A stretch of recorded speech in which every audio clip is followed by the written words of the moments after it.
Hey, what's up? This is Anthony Cletus here. If you've started getting into techwear and you're anything like me, chances are your first pickup may well have been a jacket, in which case you might have discovered that a lot of the popular techwear jackets are just shells, which means that they're great for water resistance and wind resistance, but not so great at keeping you warm. Of course, you can layer tees or hoodies underneath this, or of course one of those mid-layer pieces that I looked at a few weeks ago, but sometimes when it does get particularly cold, you really are just after something with better technical performance than any of those things, and that requires a proper insulated mid-layer jacket. So I asked around as to some good suggestions, and one thing came up a couple of times, and that was the Arc'teryx Atom LT. This is a high-performance insulated mid-layer jacket which can also be worn as an outerwear piece because it does have both wind and rain resistance. This retails at £190, probably around $230, although I managed to get this on an outdoor gear supply shop for about £150. So I would recommend have a little shop around if you're interested in this kind of thing, see if you can find any good deals. So without further ado, let's take a little bit of a closer look.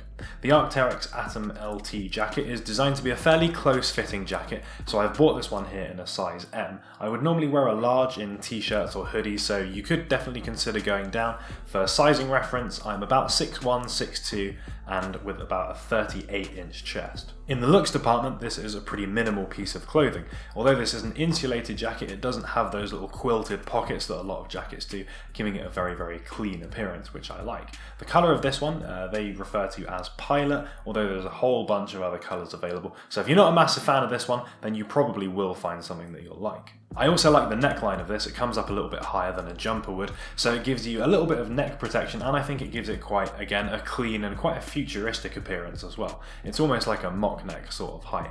And of course, for practical purposes, it is going to help protect the rest of your body from losing too much warmth without being too restrictive on the neck. There's one piece of branding on here, which is a white Arc'teryx logo to the chest, although I do unfortunately feel like this breaks up that nice, clean, and nice futuristic look.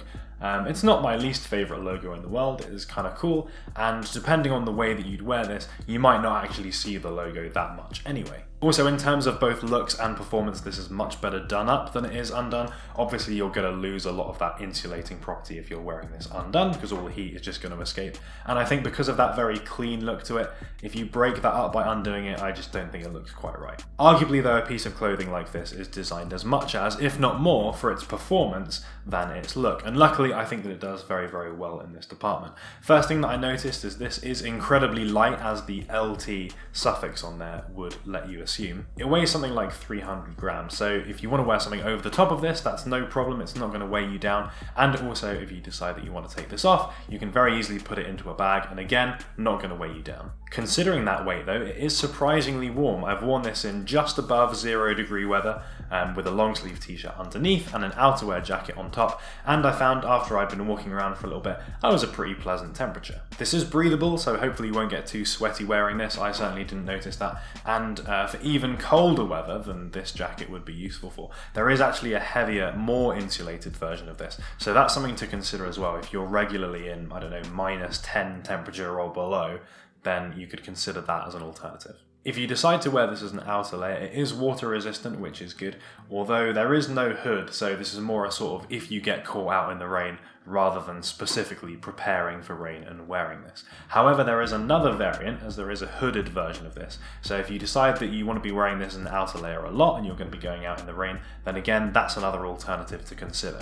Personally, for me, because I'm likely to mostly be wearing outerwear jackets over the top of it, a hood would get in the way a little bit, so I'd rather go for the non-hooded version. Although this is not really a Tech Ninja 101 functions piece of clothing, there's a few little extra bits as well. You've got some pockets on either side, for example, which have a nice light fleece lining on, so they're nice and cozy to put your hands in, and they're just about the right size and height for that as well. There's a zipped internal pocket as well, again not too big, but just about enough to carry a phone or something like that if you want to keep it nice and safe. There's a few different materials that are used over this that help to give it some good performance. Most of it you'll see is this nylon material. This is DWR treated, so in light precipitation you're going to be fine. Arc'teryx doesn't really recommend it for anything heavier than that, so if it's super rainy, you're going to want something over the top anyway, but for a light bit of rain this will hold up no problem. You'll also notice along the sides there's there's these kind of cutout parts which are replaced with something a little bit more stretchy. That means that it's going to be a little bit more movable, very comfortable to wear, I certainly found,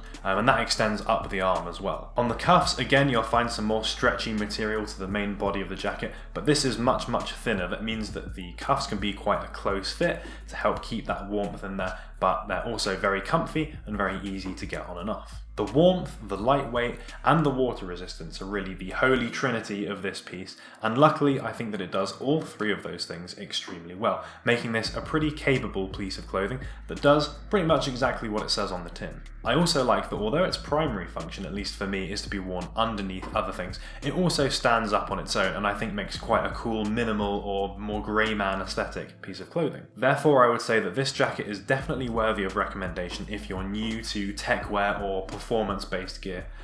Maybe you've picked up an outerwear jacket already, but then are finding, as I certainly did, that by itself it doesn't really offer very much warmth. So despite having this super cool ninja coat, you often find yourself getting a little bit cold.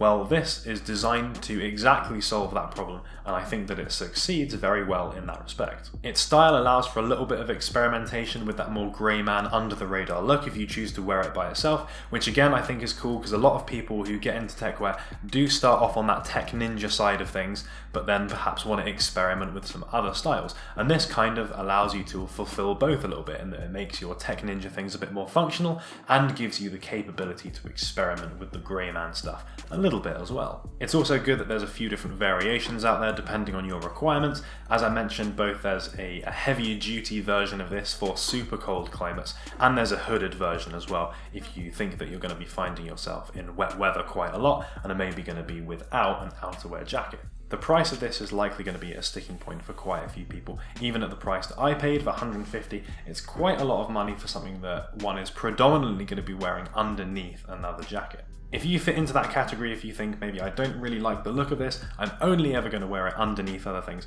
then you have to evaluate how important that very lightweight relative to how insulating it is, how important that is to you basically. If you don't mind something a bit heavier, then I'm sure there are other options. You could go for a more performance base layer and then a fleece over the top, for example. That would still give you some decent insulation and probably save you a bit of cash as well, although you would be a bit bulkier and a bit heavier. But if you're thinking, this looks pretty cool, I could consider wearing something like this as an outerwear piece as well as underneath something else, then it makes it pretty versatile, and I think there's a lot of situations you could wear it in, and in that case, you're definitely much more likely for this to be a good investment. So let me know what you guys think about this, the Arc'teryx Atom LT jacket. Do you think this looks pretty cool, represents a good investment, or do you think maybe a little bit too expensive, and maybe for your climate you would be better off sticking just to t-shirts and hoodies and stuff? I'd also be interested to hear if you guys have got any alternative recommendations. I think North Face and Patagonia, for example, are likely to have things that are quite similar to this, and there might even be more affordable versions of this as well. If you enjoyed this video and you want to see some more cool techwear stuff in the future, then please do give it a like,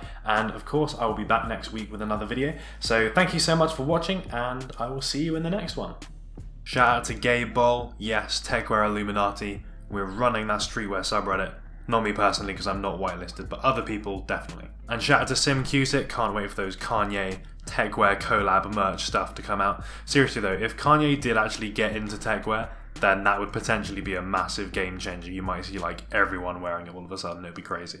Thanks for making it all the way to the end of this video. If you enjoyed it, you want to see some more, there's going to be some things going on up there. And you might have noticed there's been a little bit of a background change going on. So consider this a little teaser, but next week it will properly be revealed. There's a whole new backdrop and it looks much better than the old one. So I think you guys are going to like it.